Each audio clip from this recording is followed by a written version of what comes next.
He bid his maidens all wear golden hair, travel forth to Carter Hall, for young Tamlin is there.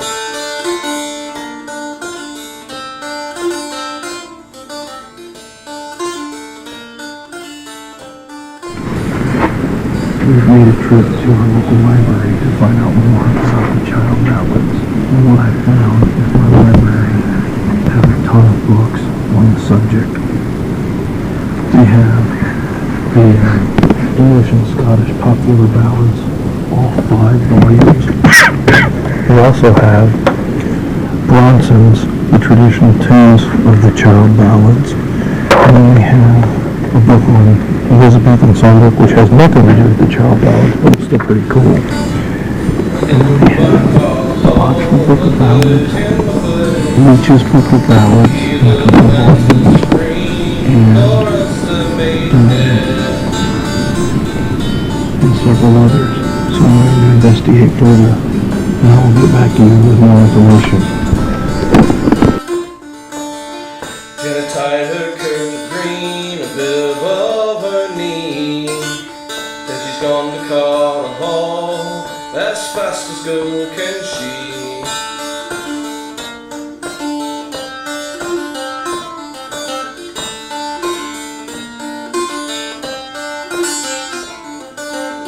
She done pulled a double rose, but only 2. When up jumped young Tamlin, saying, "Lady, pull no more."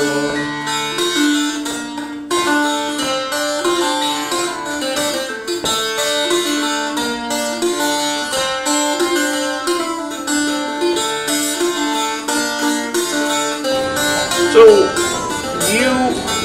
in your article that I read, you talked about how your grandmother would take you past the spot and point out where... We would take her. Oh, you take her? Okay. Yeah, she was a farm wife and didn't drive. And so about once a month, when I was a kid, we'd go pick her up and take her downtown shopping. And she always wanted to go a different way so she could see what was going on, because she knew everything. Okay. And every time we'd go up Glade Street, she'd point and say, "Right there, that's where they found Ellen Smith's body."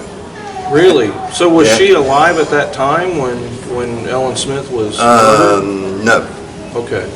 but close. She was born around the time that Peter de Graaf was hanged. So her mother probably But was see, murdered.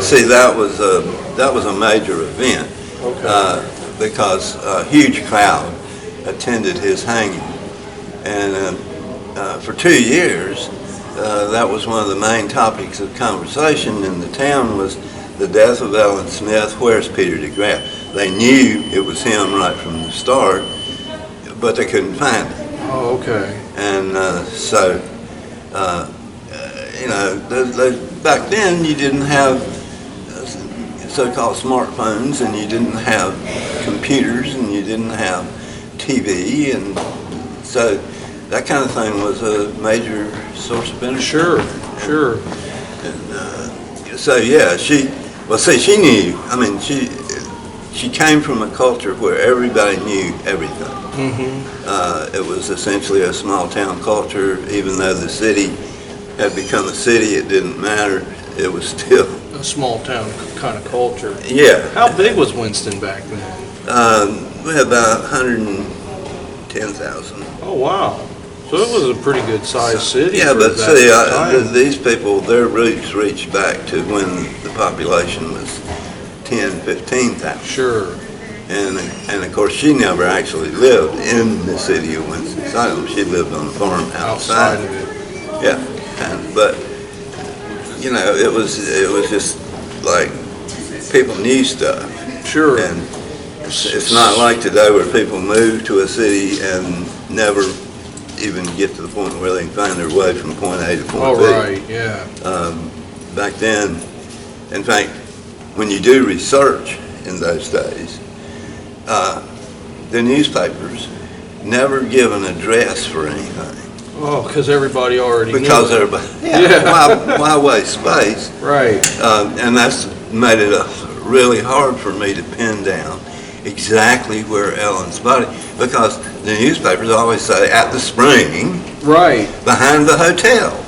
Well, everybody in town, and in fact everybody in every county around here knew where the spring behind the hotel was. But nowadays, it's hard to pinpoint that. Yeah. So what is over in that area now that, kind of in the general area where the she spring So it's still there? was at the corner of West End Boulevard and Glade Street, Oh, okay. the northwestern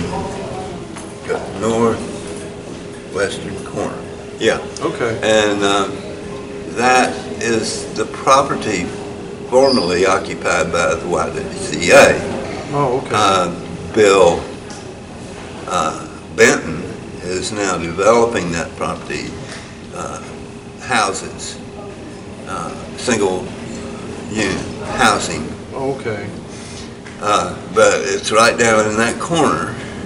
Cole Slipford, who used to be my lawyer before he retired, pointed it specifically. He said it was right there in that corner. Okay. And that's right across West End Boulevard from the YMCA that is there now. Okay. And that's the site of a greenhouse that operated there for many years. And greenhouses consume a lot of water, so the greenhouse was built there because of the spring. I see. And the spring was indeed behind the hotel, but it had no connection with the hotel. Nor did anybody involved in this case have any connection with the hotel. Ellen never worked at the hotel. In fact, Ellen never had but one job in her whole life. Oh, really? Yeah, And she was the cooking for Kenny Rudd. Yes, okay. And Kenny was the top salesman for D.D. Schuller, who was the biggest retailer in Winston-Salem. He owned 3 stores. And Kenny was an ambitious young man and a smart young man. And not long after Ellen's death, he left Schuller and started his own. Oh, okay. And he lived where Lefkowitz tailor shop is on 5th Street. Oh, okay. I know where that's at. Yeah.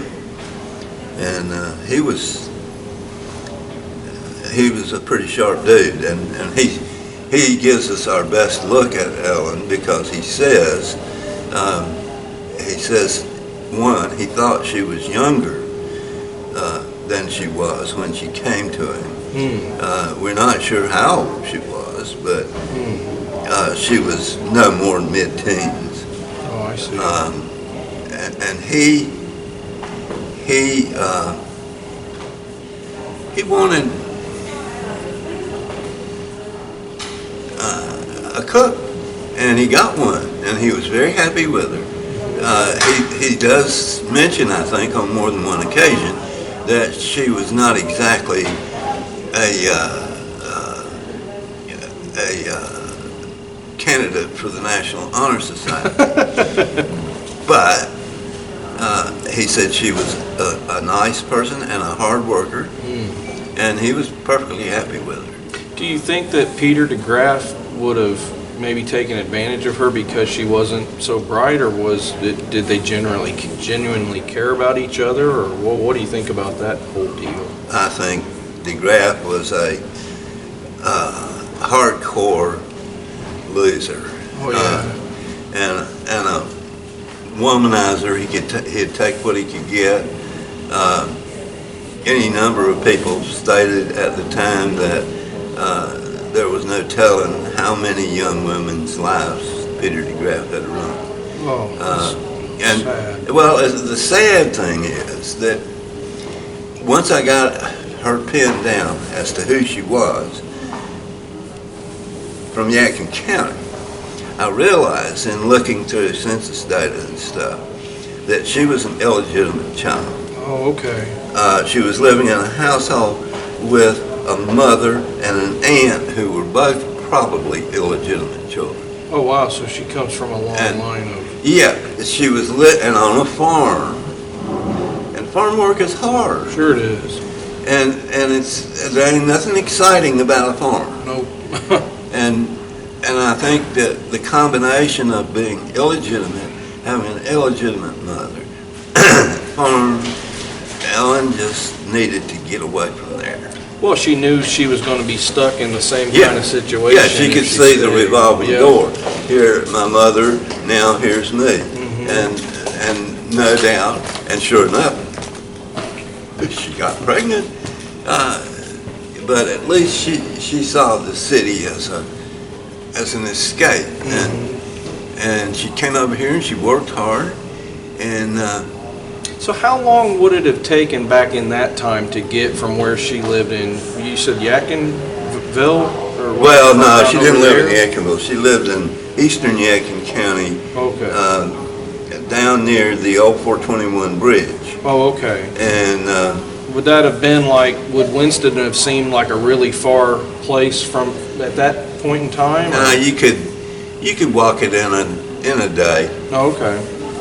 Still in all, it wasn't something that the average woman would set out to do, and she was just a teenager. Sure. But she was determined, and you know, things worked out at first. She found a job with the right kind of people, and she started buying some nice clothes, and she had an idea, and then she met DeGraff, and that's just a disaster. That was the end of it. Because he established a charge account for her. Oh, okay. At this place, and so she could buy, you know, little handkerchiefs and things with his money, and but he was just a sorry person.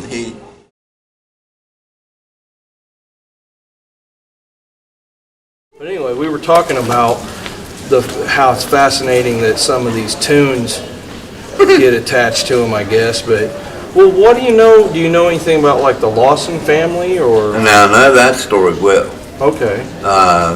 That I've read both the books and been to the site. And a guy here did actually pretty good documentary film about it. Oh, okay. Which we have in our collection. You can check it out. Oh, okay. He did a pretty good job. Good job. Huh. Yeah, it's not a real professional job, but it's well done, and the story is very clear cut. What's not clear cut is what happened to old man Lawson. He cracked. Sure. And but he planned it. I mean, he brought him down here to Winston, bought him new clothes, had him put the new clothes on, took him to a photography studio. Wow. Had a photograph of the family made just a couple of weeks before Christmas. And he knew then what he was going to do. Yeah. So he's demented. Sure. But he's at the same time able to plan that, okay, they're going to look good and they're going to be in a picture together, and then I'm going to kill them all. Yeah, now that's the weird thing, because like when I read in the British guy's book, it seemed as if he was a decent, normal guy up until he got kicked in the head. What, he got kicked in the head by a mule or something? I think so. And of course, there's no accounting for what happens after that. Yeah, that's true. But at the same time, it's very clear what actually happened. You know, that is pretty well thought out, and we know the order in which he killed him. We know that his son, who at one point was suspected in the case, why he wasn't killed. He wasn't there. Yeah. You can't kill somebody that's not there. But did he intentionally send him away?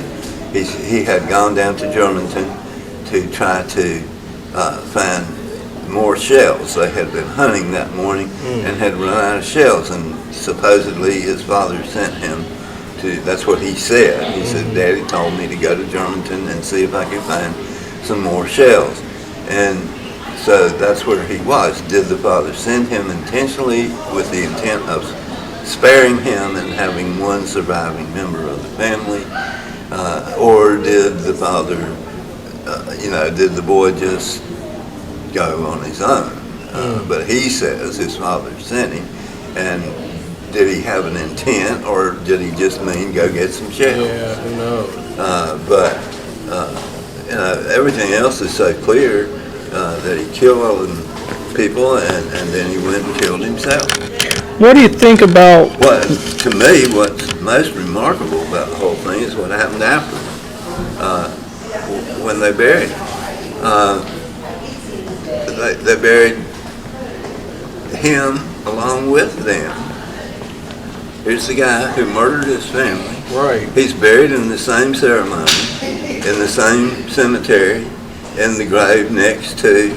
And the only difference is that they're all buried in white coffins and he's buried in a gray coffin. Huh. And they ran out of white coffins. They didn't have enough. And so the babe in arms is buried in his mother's arms. Huh. And that's strange. But the strangest is burying the murderer with his victims. Yeah. I mean, who put that plan together? Yeah. It wouldn't have happened if it had been my family. Maybe the son had something to do with it since he was still alive. Well, maybe he did. I don't know. I don't know. But that's a pretty open and shut case. Yeah. And it became a huge sensation and tourist attraction and stuff like that. But is it still? Can people still go out there and look at the? I don't think so. No, it's pretty close. I don't think there's many people left who know where it happened. Well, that's what they say with like Tom Dooley. It's all private land now, so you can't go and look at it. Yeah, you can't go poking around. Now, in the case of Ellen Smith, like I say, the spring is right there. Yeah.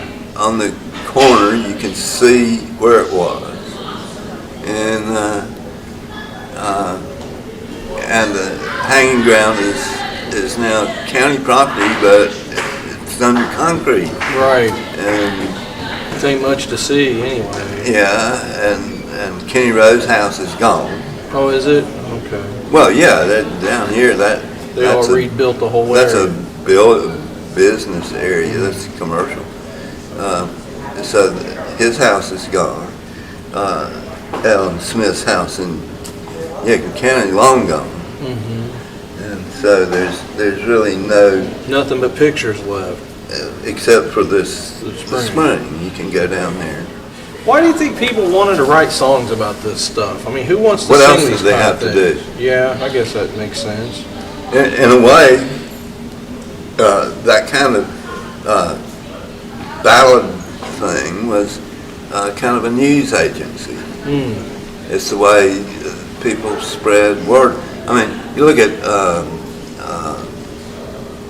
the Iliad and the Odyssey. Mm-hmm.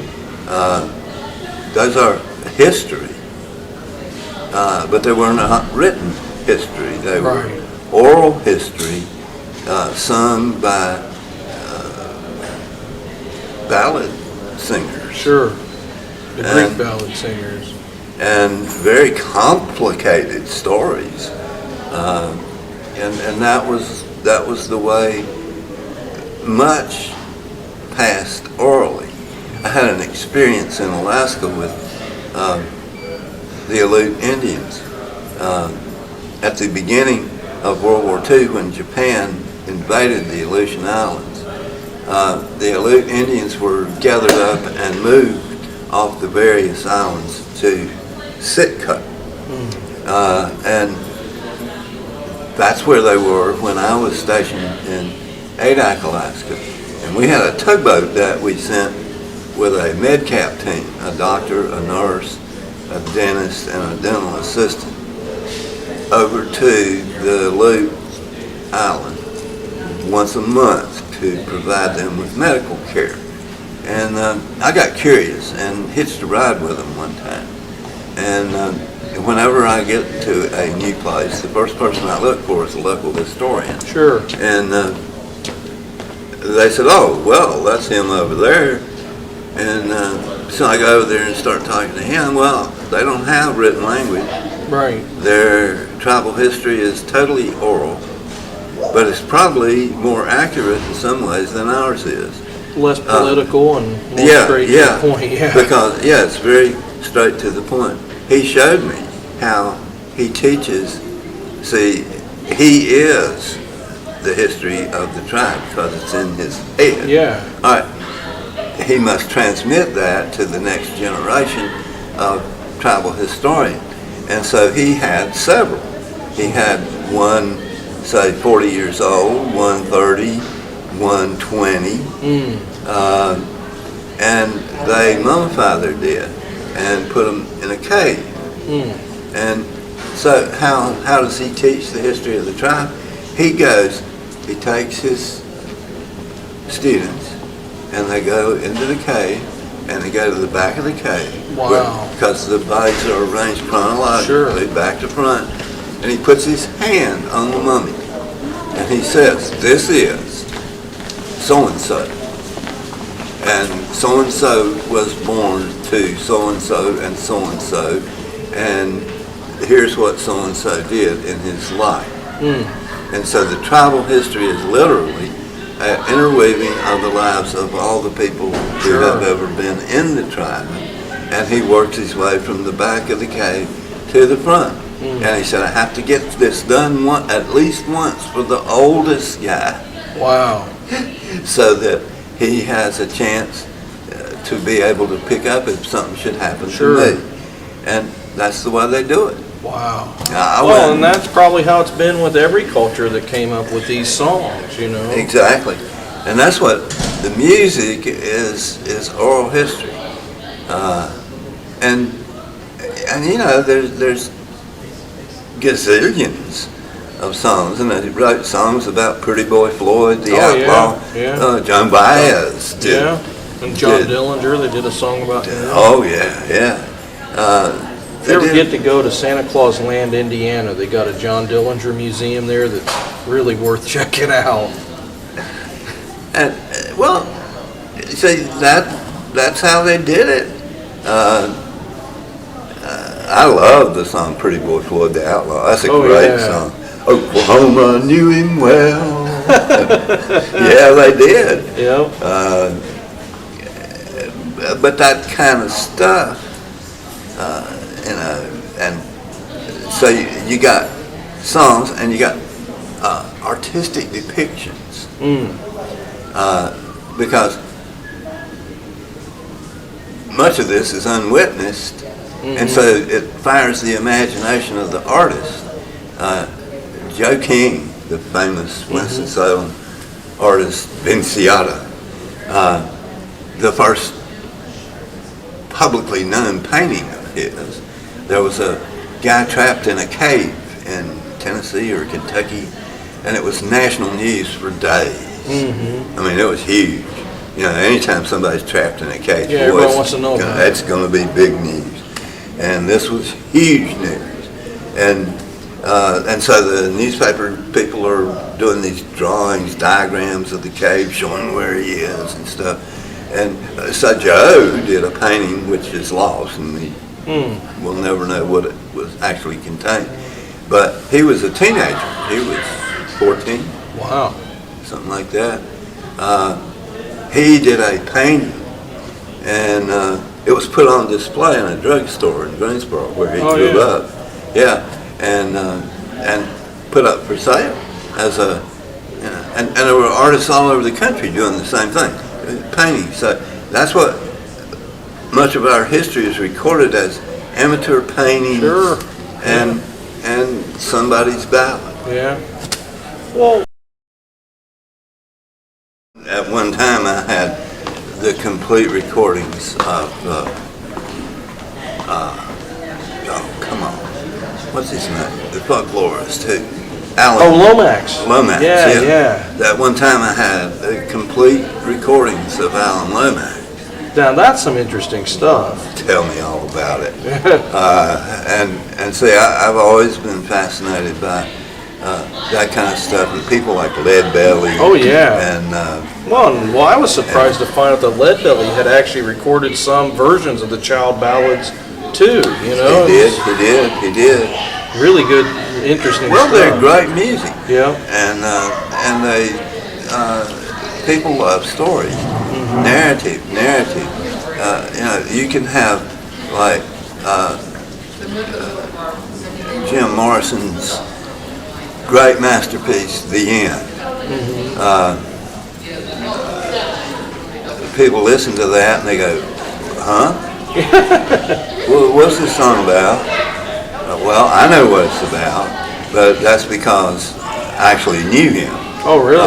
Yeah, we met the Doors at, what is that? Venice Beach. Sure.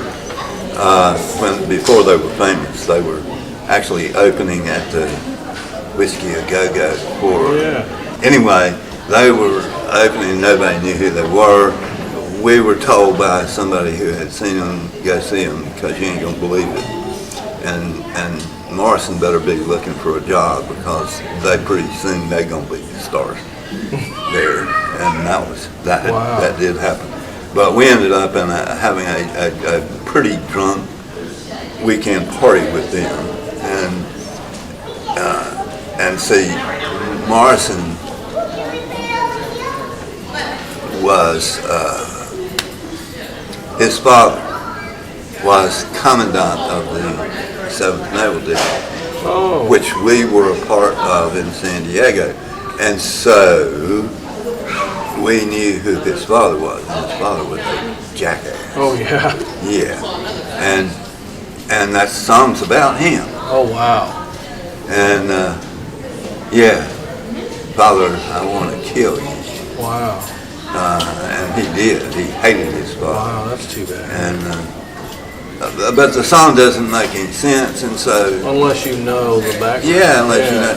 But a ballad, hey, it's accessible to everybody. It's a song. It's a story. Yeah. And everybody loves stories. Sure. Yeah. So the storytelling profession will never go out of business.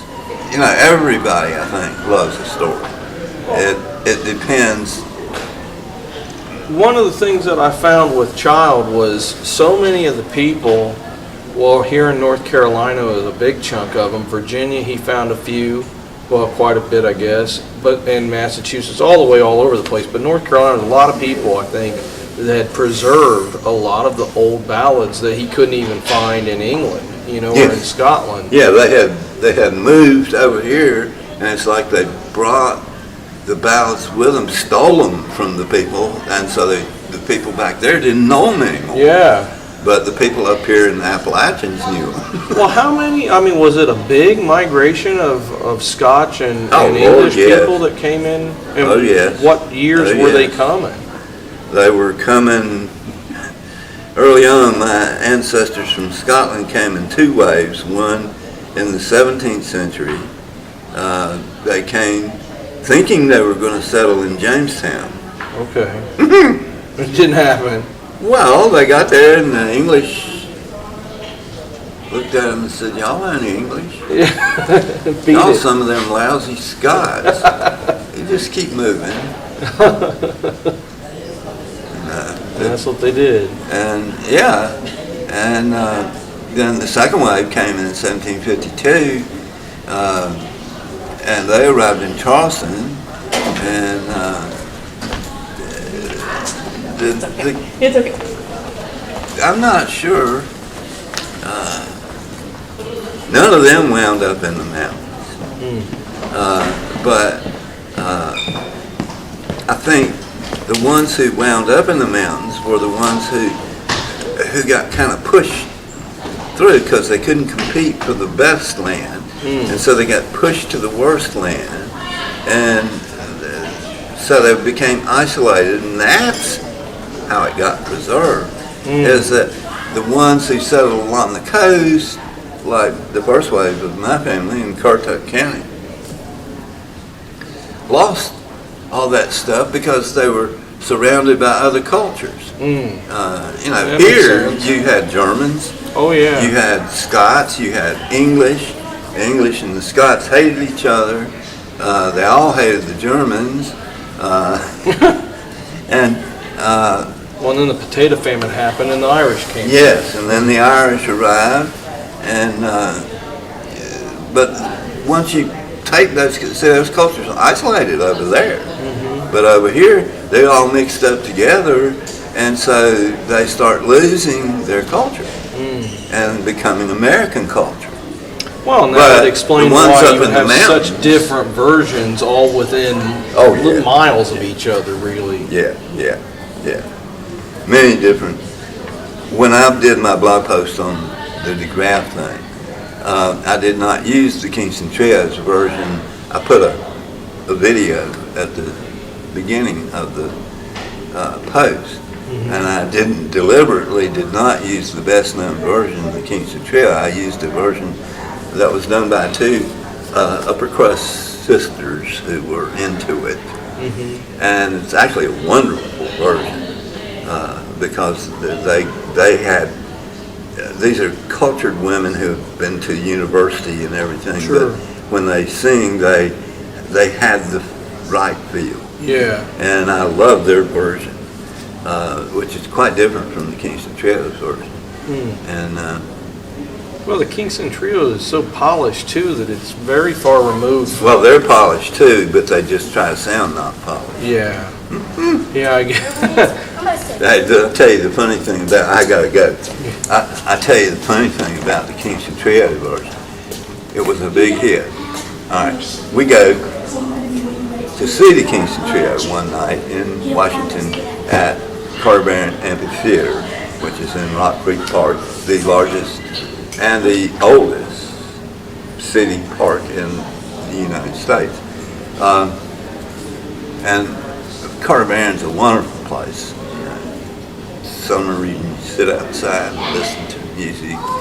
And we went to many shows there. Saw Harry Belafonte, Miriam Makeba, Sonny Terry, Brandon McKee. Oh yeah, they were great. All in the same show. And but we went to see the Kingston Trio one night, and we had dates with admirals' daughters from Alexandria.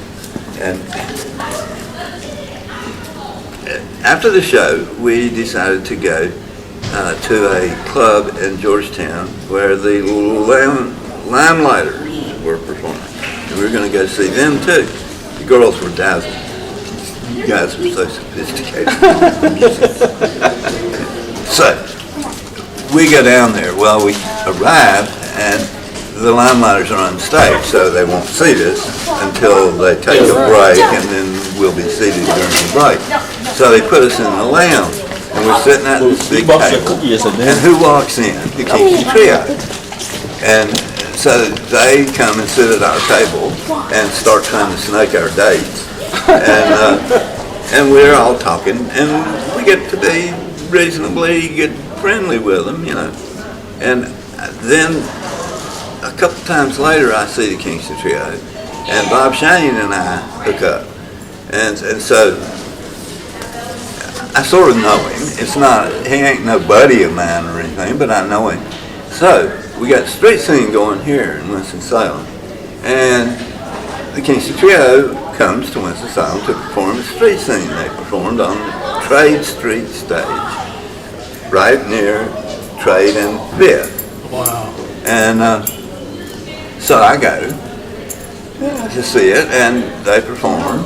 And when they come off the stage, Shane sees me, and he comes over, and we start talking, and I said, that was a great show.